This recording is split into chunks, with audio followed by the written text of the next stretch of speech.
Xenosystems Fragments. Ratchets and Catastrophes. Nickland. Narrated by Skeptical Waves. Perhaps all significant ideological distinctions, at the level of philosophical abstraction, can be derived from this proposition.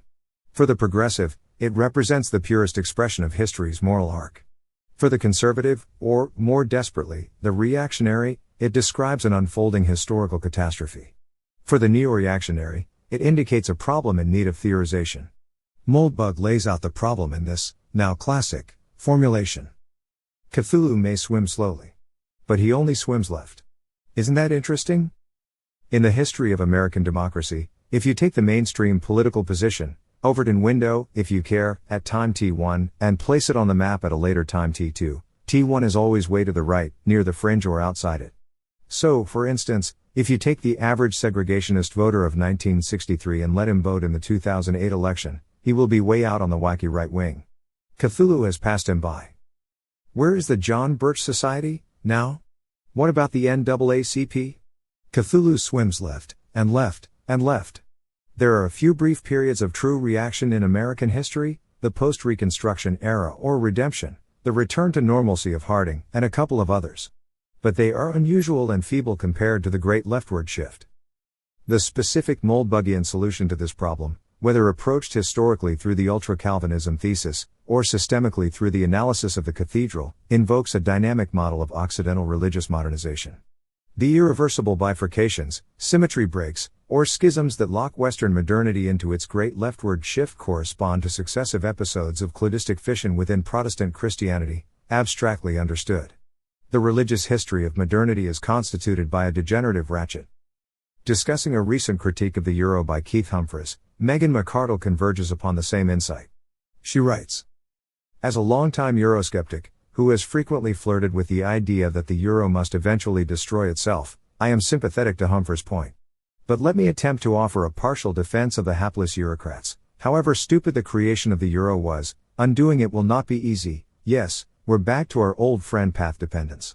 As I noted the other day, the fact that you can avoid some sort of terrible fate by stopping something before it starts does not mean that you can later achieve the same salutary effects by ceasing whatever stupid thing you have done. It would have been painless just to not have the Euro. But it will be painful indeed to get rid of it. She encounters the signature nonlinearities of such lock-in phenomena in noting. No wonder that no one wants even to discuss it. Especially since even discussing a dissolution of the Euro area makes a crisis more likely. Progressivism as a process, rather than a mere attitude, is always and everywhere a matter of degenerative ratchets. Consider, very briefly, some of the most prominent examples. Democratization. Every extension of the franchise is effectively irreversible. This is why the promotion of democratic reform in Hong Kong, in a complete rupture from its local traditions, is so breathtakingly irresponsible. No link, because I have yet to encounter an article on the subject worthy of recommendation. Welfare systems, and positive rights in general. The irreversibility of these socio-economic innovations is widely recognized. Once implemented, they cannot be rolled back without the infliction of massive suffering. Obamacare is a more or less cynical attempt to exploit this lock-in dynamic. Immigration.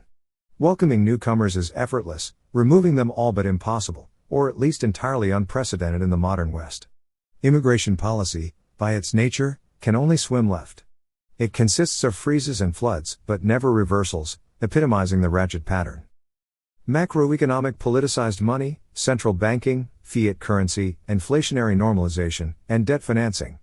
Easing is easy, tightening is terrifying, rollback unattempted, since Jackson in the mid-19th century. My contention, there is no substantial topic of neo-reactionary concern that does not conform to this basic pattern. The degenerative ratchet is the problem, abstractly conceived. This is why NRX is dark. The only way out of a degenerative ratchet is catastrophe. Such processes are essentially unreformable, and this conclusion captures the critique of political conservatism from which NRX has been born. The only non-disastrous solution to a DR, or progressive lock-in dynamic, is to avoid entering into it.